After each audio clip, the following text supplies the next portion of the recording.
More than a dozen people are being monitored in medical facilities in the U.S. after leaving a cruise ship struck by Hantavirus. And as Fox 13's Jonathan Siri reports, one has tested positive while another passenger transferred to Atlanta is showing symptoms.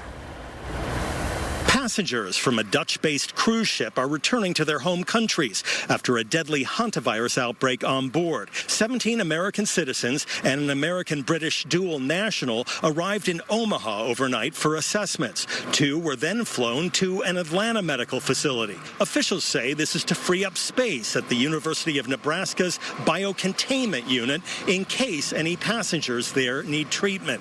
We want to maintain optimal space in our biocontainment facilities on the small chance that it becomes necessary to use that space, given the individuals who are transported. Among those remaining in Omaha, one person who tested positive for hantavirus without symptoms. The CDC recommends a 42-day monitoring period after potential exposure to the virus. But the agency says some passengers may be able to complete that at home.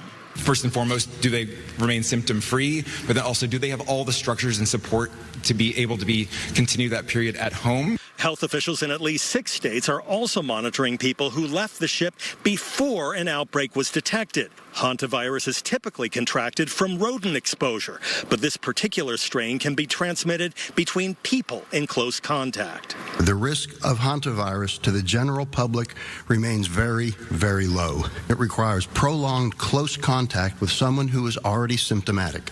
There is no cure for hantavirus, but its symptoms, such as fever and muscle aches, can be treated. In Omaha, Nebraska, Jonathan Siri, Fox News.